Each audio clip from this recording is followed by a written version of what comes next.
जय हिंद दोस्तों, आपका स्वागत है आपके अपने यूट्यूब चैनल महतो एकेडमी में। इस वीडियो में हम लोग बिहार पॉलिटेक्निक प्रवेश परीक्षा 2020 के क्वेश्चन आंसर के बारे में बातें करने वाले हैं। भौतिक विज्ञान के सेक्शन का आपका पहला क्वेश्चन है। क्वेश्चन नंबर 1 है, द्वितीयक ईंधन का एक उदाहरण है। तो इसका राइट आंसर होगा ऑप्शन नंबर बी, जल गैस। जल गैस आपका जो है द्वितीयक ईंधन का उदाहरण है, जबकि प्राकृतिक गैस, कोयला और पेट्रोलियम ये आपका जो है प्राथमिक ईंधन का उदाहरण है। अब प्राथमिक ईंधन और द्वितीयक ईंधन किसे कहते हैं? तो प्राथमिक ईंधन को प्रकृति द्वारा सीधे प्राप्त किया जाता है, जबकि द्वितीयक ईंधन को हम लोग जो है प्राथमिक ईंधनों की सहायता से प्राप्त करते हैं। क्वेश्चन नंबर 2 है, निम्नलिखित यौगिकों में से किसका न्यूनतम ऊष्ममान होता है? तो इसका राइट आंसर होगा ऑप्शन नंबर ए, लकड़ी। लकड़ी का ऊष्ममान न्यूनतम होता है बाकियों की तुलना में। अब ऊष्ममान किसे कहते हैं? तो किसी ईंधन की 1 ग्राम मात्रा को वायु की उपस्थिति में जलाने पर उत्पन्न ऊष्मा को हम लोग जो है ऊष्ममान कहते हैं। और हाइड्रोजन का जो ऊष्ममान होता है वो सबसे अधिक होता है। हाइड्रोजन का ऊष्ममान सबसे अधिक होता है और लकड़ी का ऊष्ममान सबसे कम होता है। क्वेश्चन नंबर 3 है, प्रत्येक गर्म वस्तु उत्सर्जित करती है। तो इसका राइट आंसर होगा ऑप्शन नंबर बी, प्रत्येक गर्म वस्तु जो है अवरक्त किरणें उत्सर्जित करती है। क्वेश्चन नंबर 4 है, निम्नलिखित ईंधनों में से कौन सा दूसरों से भिन्न है? तो इसका राइट आंसर होगा option number D, alcohol. Alcohol जो है वो आपका बाकी तीनों से भिन्न है, क्योंकि अल्कोहल आपका जो है द्रव ईंधन है, जबकि कोक, लिग्नाइट और चारकोल आपका जो है ठोस ईंधन है। क्वेश्चन नंबर 5 है, निम्नलिखित में से कौन सा ईंधन जलाए जाने पर न्यूनतम प्रदूषण का कारण बनता है? तो इसका राइट आंसर होगा ऑप्शन नंबर डी, प्राकृतिक गैस। प्राकृतिक गैस आपका जो है गैसीय ईंधन है और गैसीय ईंधन को जलाने पर न्यूनतम प्रदूषण होता है, जबकि कोयला जो एक प्रकार का ठोस ईंधन है तथा डीजल और पेट्रोल जो कि द्रव ईंधन है, इस सबको जलाने पर अधिक मात्रा में प्रदूषण होता है। तो इसका राइट आंसर होगा ऑप्शन नंबर डी, प्राकृतिक गैस। प्राकृतिक गैस जो है जलाए जाने पर न्यूनतम प्रदूषण करता है। क्वेश्चन नंबर 6 है, निम्नलिखित में से कौन सा एक उपर्युक्त नाभिकीय ईंधन है? तो इसका राइट आंसर होगा ऑप्शन नंबर बी, यूरेनियम 235 आपका जो है एक उपर्युक्त नाभिकीय ईंधन है। क्वेश्चन नंबर 7 है, प्रति इकाई द्रव्यमान उत्सर्जित ऊर्जा है। तो इसका राइट आंसर होगा ऑप्शन नंबर सी, विखंडन की अपेक्षा संलयन में अधिक है।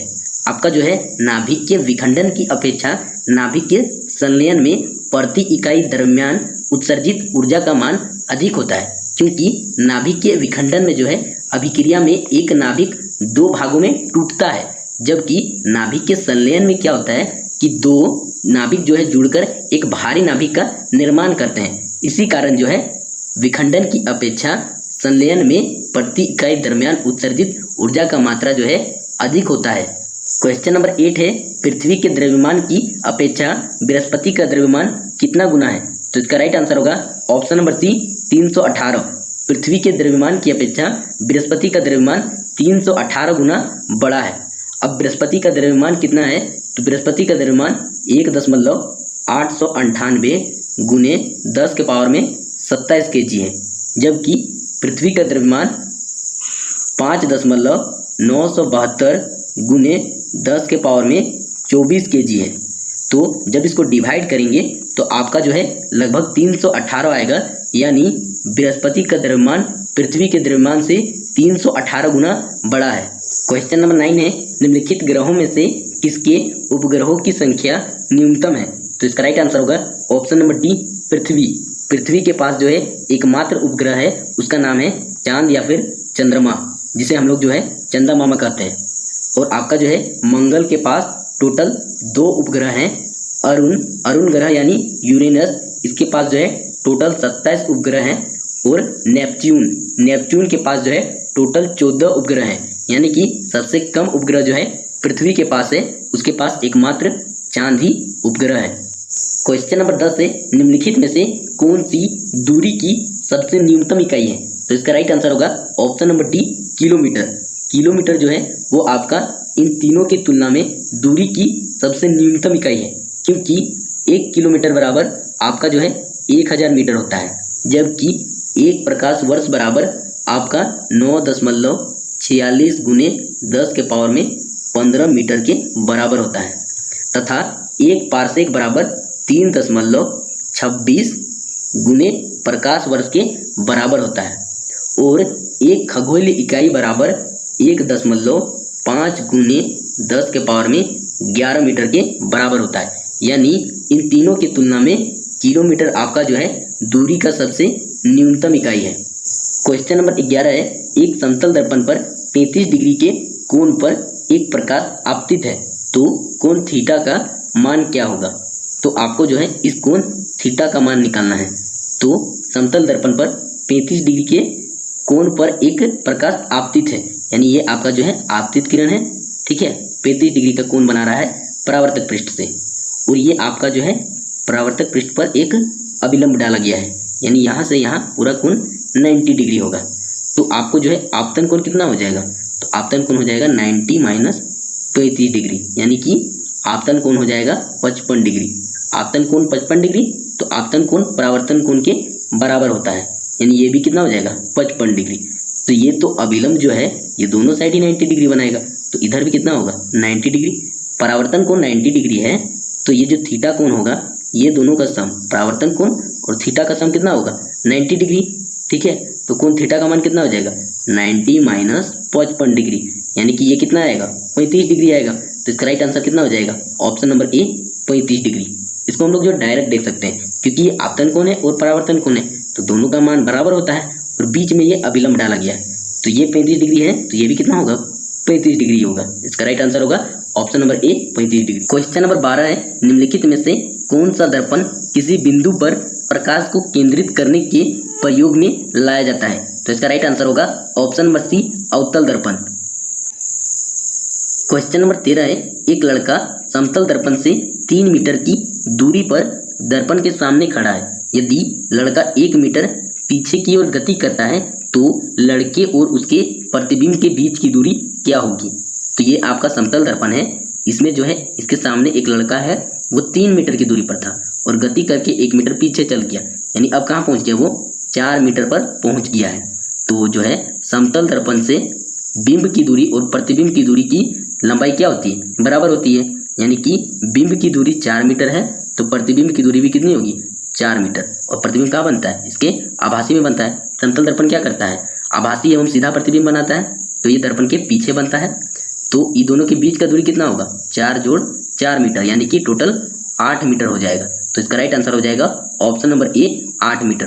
क्वेश्चन नंबर 14 है, रेटिना पर प्रतिबिंब कितने समय तक रहता है? तो इसका राइट आंसर होगा ऑप्शन नंबर ए 1/10 सेकंड तक जो है रेटिना पर प्रतिबिंब रहता है। और आपका जो है रेटिना पर वस्तु के प्रतिबिंब का निर्माण होता है और उसका जो है प्रकृति वास्तविक एवं उल्टा होता है, क्योंकि हमारा नेत्र लेंस जो है वो एक प्रकार का उत्तल लेंस है। हमारा नेत्र लेंस उत्तल लेंस है, उसके कारण रेटिना पर जो प्रतिबिंब बनता है उसका प्रकृति वास्तविक एवं उल्टा होता है और रेटिना पर प्रतिबिंब जो है 1/10 सेकंड तक रहता है। क्वेश्चन नंबर 15 है, अपवर्तनांक की इकाई है। तो इसका राइट आंसर होगा ऑप्शन नंबर डी, इसकी कोई इकाई नहीं है, क्योंकि अपवर्तनांक आपका जो है निर्वात में प्रकाश की चाल बटे में माध्यम में प्रकाश की चाल के अनुपात के बराबर होता है। क्योंकि ये दोनों चाल ही हैं, इसलिए चाल चाल का मात्रक कट जाता है, इसके कारण जो है इसकी कोई इकाई नहीं होती है। क्वेश्चन नंबर 16 है, मानव नेत्र किसके गुण का प्रयोग करता है? तो इसका राइट आंसर होगा ऑप्शन नंबर बी उत्तल लेंस। मानव नेत्र का जो लेंस है वो एक प्रकार का उत्तल लेंस है। क्वेश्चन नंबर 17 है, एक सामान्य मानव नेत्र की दृष्टि परास है। तो इसका राइट आंसर होगा ऑप्शन नंबर डी अनंत से 25 सेंटीमीटर तक। एक सामान्य मानव नेत्र की अनंत जो है वो अधिकतम दूरी है और न्यूनतम दूरी 25 सेंटीमीटर है, यानी कि इसका राइट आंसर होगा ऑप्शन नंबर डी, एक सामान्य मानव नेत्र की दृष्टि परास अनंत से 25 सेंटीमीटर तक है। क्वेश्चन नंबर 18 है, जब एक वर्णीय प्रकाश एक प्रिज्म से गुजरता है तो निम्नलिखित चित्रों में कौन सा सही है? तो इसका राइट आंसर होगा option number C. Question number 19 है, निम्नलिखित में से कौन सा दर्पण एक कार की हेडलाइट में प्रयोग किया जाता है? तो इसका राइट आंसर होगा ऑप्शन नंबर बी अवतल दर्पण। अवतल दर्पण का उपयोग जो है कार की हेडलाइट में प्रयोग में लाया जाता है। क्वेश्चन नंबर 20 है, 1 सेकंड में कितने इलेक्ट्रॉन 1 माइक्रो एम्पियर की धारा बनाते हैं? तो इसका राइट आंसर होगा option number B 6.25 into 10⁻12 electron. आपका जो है फॉर्मूले से आपको पता होगा कि Q बराबर IT, आवेश बराबर आपका जो है धारा गुने समय होता है। धारा आपका 1 माइक्रो एम्पियर है यानी कि 10 के पावर में -6 एम्पियर है। तो 10 के पावर में -6 गुने में समय आपका 1 सेकेंड है तो 1 हो जाएगा। इन दोनों को गुना करेंगे तो 10 के पावर में -6 कूलम हो जाएगा, क्योंकि 1 कूलम में आपका जो है 6.25 इंटू 10 के पावर में 18 इलेक्ट्रॉन के बराबर होता है। तो आपका जो है इतना कूलम दिया गया है, 10 के पावर में -6 कूलम है। क्योंकि 1 कूलम 6.25 गुने में 10 के पावर में 18 इलेक्ट्रॉन के बराबर है, तो 10 के पावर में -6 कूलम आपका जो है 10 के पावर में -6 गुने में 6.25 गुने 10 के पावर में 18 इलेक्ट्रॉन के बराबर होगा। ये दोनों को गुना करेंगे तो ये -6 जो है 18 से घटेगा, तो 6.25 इंटू 10⁻12 इलेक्ट्रॉन आंसर आएगा। तो इसका राइट आंसर हो जाएगा option number B. Question number 21 से एक व्यक्ति 4 ठो 1/4 ओम वाले सेल को श्रेणी क्रम में जोड़ता है, परंतु एक सेल का टर्मिनल उल्टा जुड़ जाता है तथा बाह्य प्रतिरोध 1 ओम है। यदि प्रत्येक सेल का विद्युत वाहक बल 1.5 वोल्ट है तो प्रवाहित विद्युत धारा का मान क्या होगा?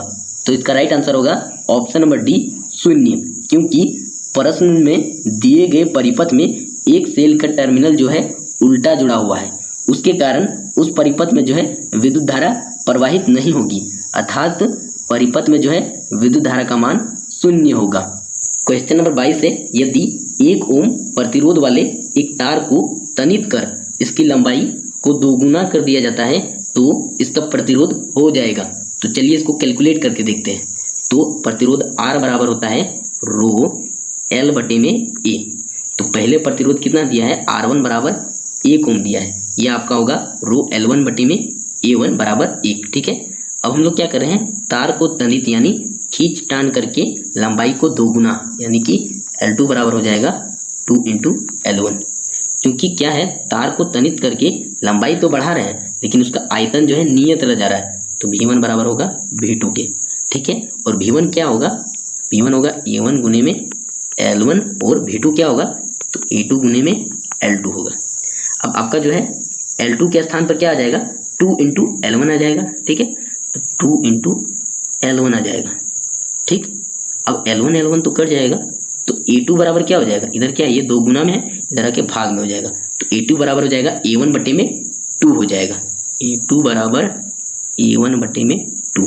अब आपका जो है L2 बराबर दिया है 2L1 और A2 बराबर आया है A1 बटे में 2, क्योंकि आपका जो है R2 बराबर कितना हो जाएगा? रो L2 बटे में A2 हो जाएगा, ये बराबर हो जाएगा रो 2L1 बटे में A1 बटे में 2, क्योंकि L2 का मान 2L1 है और A2 का मान A1 बटे में 2 है। तो आपका जो ये 2 है ये ऊपर जाएगा, तो ये हो जाएगा 4 रो L1 बटे में A1 हो जाएगा। क्योंकि रो L1 बटे में A1 का मान 1 दिया गया है पहले से ही, तो जब इसको 4 से गुना करेंगे तो ये आपका 4 ओम आंसर आएगा। तो इसका राइट आंसर हो जाएगा option number D. Question number 23 से विद्युत विभव है, तो इसका राइट आंसर होगा ऑप्शन नंबर बी अदिश राशि। विद्युत विभव किसे कहते हैं? तो विद्युत आवेश को अनंत से किसी बिंदु तक लाने में किए गए कार्य को विद्युत विभव कहते हैं। इसे हम लोग V से डिनोट करते हैं और ये बराबर होता है किया गया कार्य W बटे में आवेश Q के, और इसका SI मात्रक वोल्ट होता है और इसे हम लोग जो है जूल पर कूलम कहते हैं। क्वेश्चन नंबर 24 से एक बिजली के हीटर को गर्म करने वाली कुंडली जिस पदार्थ की बनी होती है उसकी विशेषता है। तो इसका राइट आंसर होगा ऑप्शन नंबर सी। जो बिजली का जो हीटर होता है उसमें प्रयोग किया जाने वाला कुंडली जो है वो नाइक्रोम तार का बना होता है, जिसका जो है विशेषता है उच्च विशिष्ट प्रतिरोधकता और उच्च गलनांक, जिसके कारण जो है यह उच्च ताप पर गर्म होने पर पिघलता नहीं, क्योंकि इसका गलनांक उच्च है। ठीक है, और विद्युत धारा प्रवाहित की जाती है जब नाइक्रोम तार पर, तो यह लाल तप्त होकर ऊष्मा उत्सर्जित करता है। क्वेश्चन नंबर 25 से एक गैल्वेनोमीटर को एक वोल्टमीटर बनाने के लिए निम्नलिखित में से किसकी आवश्यकता होगी? तो इसका राइट आंसर होगा ऑप्शन नंबर बी, श्रेणी क्रम में एक उच्च प्रतिरोध जोड़ने की। अगर हम लोग एक गैल्वेनोमीटर को वोल्टमीटर बनाएंगे तो हम लोग क्या करेंगे, उसके श्रेणी क्रम में एक उच्च प्रतिरोध को जोड़ देंगे, और जब यह एक वोल्टमीटर बन जाएगा तो हम लोग अब जो है किसी भी चालक के सिरों के बीच का विभवांतर मापने के लिए जो है वोल्टमीटर को उसके पार्श्व क्रम में कनेक्ट करेंगे, यानी समांतर क्रम में जोड़ेंगे, जिसके उसके सिरों के बीच का विभवांतर हम लोग माप सकते हैं। और अगर यदि हमें गैल्वेनोमीटर को आमीटर बनाना होगा तो हम लोग जो है गैल्वेनोमीटर के पार्श्व क्रम में जो है एक जो है निम्न प्रतिरोध को जोड़ देंगे, जिसके कारण जो है हम लोग जो है पार्श्व क्रम यानी समांतर क्रम में निम्न प्रतिरोध को जोड़ देंगे, जिससे क्या हो जाएगा, वो आमीटर में बदल जाएगा। और उसके बाद यदि हम लोग किसी भी प्रतिरोध के जो है उससे कितनी धारा प्रवाहित हो रही है उसको मापने के लिए आमीटर को जो है श्रेणी क्रम में जोड़ते हैं। क्वेश्चन नंबर 26 से एक 220 वोल्ट 100 वाट के बल्ब को 110 वोल्ट के बीच से जोड़ा जाता है तो बल्ब द्वारा खपत शक्ति होगी। क्योंकि बल्ब को चेंज नहीं कर रहे हैं तो उसका प्रतिरोध भी चेंज नहीं होगा, क्योंकि आपका जो है शक्ति P बराबर होता है V इंटू आई या फिर V स्क्वायर बटे में R। तो R बराबर क्या हो जाएगा, V स्क्वायर बटे में P। V स्क्वायर तो वोल्टेज का मान कितना है, पहले 220 गुने 220, और उस टाइम शक्ति कितना है तो 100 वाट है। ये 1 0 कट जाएगा तो इधर भी 1 0 कट जाएगा, तो प्रतिरोध हो जाएगा 22 गुने में 22। इसको नहीं काटते हैं क्योंकि बाद में काटने में सुविधा होगा। तो अब जो है क्या निकालना है, शक्ति, तो P निकालते हैं। तो P बराबर होता है V स्क्वायर बटे में R। तो V स्क्वायर कितना हो जाएगा, अब V का मान 110 है तो 110 गुने 110, ठीक है। और R कितना है, 22 गुने 22, इसको काटते हैं तो 22 पचे 110, 22 पचे 110, तो 5 गुने 5 कितना हो जाएगा, 25 वाट। तो इसका राइट आंसर हो जाएगा option number A, 25 watt. Question number 27 से 12 ओम के 3 प्रतिरोधक एक समत्रिबाहु त्रिभुज बनाते हैं, किन्हीं 2 शीर्षों के बीच प्रतिरोध होगा। तो 12 ओम के 3 प्रतिरोध हैं जो समत्रिबाहु त्रिभुज बनाते हैं, तीनों प्रतिरोध 12 ओम के हैं। अब कोई भी 2 सिरों के बीच का विभवांतर पूछ दिया है, 2 सिरा ले लिए। अब ये देखिए, ये 12 ओम और ये 12 ओम श्रेणी क्रम में है, तो समतुल्य प्रतिरोध श्रेणी क्रम में क्या होता है, R बराबर R1 जोड़ R2, यानी जब दोनों को जोड़ेंगे तो ये 24 ओम आएगा। अब ये 24 ओम और ये 12 ओम क्या है, पार्श्व क्रम यानी समांतर क्रम में, तो 1/R बराबर क्या हो जाएगा, 1/R1 जोड़ 1/R2, 1/R1 कितना हो जाएगा 24 जोड़ 1/R2 12, दोनों के एलसीएम कितना हो जाएगा 24, ठीक है। अब इसको ये डिवाइड करेगा 24 से, तो 1 जोड़ 12 से तो 2 और 1 3/24 काटेंगे तो 1/8 हो जाएगा, ठीक है। तो 1/R1 हो गया है, यानी 1/R समतुल्य प्रतिरोध हो गया है 1/8। तो जब इसको पलटेंगे यानी R का वैल्यू निकालेंगे तो ये भी पलट जाएगा, तो कितना आएगा 8 ओम, यानी इसका राइट आंसर हो जाएगा ऑप्शन नंबर डी 8 ओम। क्वेश्चन नंबर 28 से एक आदर्श सेल के आंतरिक प्रतिरोध का मान है, तो इसका राइट आंसर होगा ऑप्शन नंबर ए 0। एक आदर्श सेल के आंतरिक प्रतिरोध का मान 0 होता है। क्वेश्चन नंबर 29 से विद्युत संश्लेषण या विद्युत विच्छेदन का नियम किसने दिया था, तो इसका राइट आंसर होगा ऑप्शन नंबर सी फैराडे ने। क्वेश्चन नंबर 30 से फ्लेमिंग के बाएं हाथ के नियम में मध्य अंगुली किसकी ओर इंगित करती है, तो फ्लेमिंग का चाहे दायां हाथ का नियम हो या बाएं हाथ का नियम हो, दोनों ही में जो है मध्य अंगुली धारा की दिशा को बतलाती है, और अंगूठा जो है बल की दिशा को बतलाता है, और तर्जनी जो है चुंबकीय क्षेत्र के दिशा को बतलाता है। अब हम लोग फ्लेमिंग के बाएं हाथ के नियम का उपयोग कहाँ करते हैं, तो फ्लेमिंग के बाएं हाथ का नियम का उपयोग जो है विद्युत मोटर में किया जाता है, और फ्लेमिंग के दाएं हाथ के नियम का उपयोग जो है विद्युत जनरेटर में किया जाता है। तो मिलते हैं अगले वीडियो में, तब तक के लिए जय हिंद।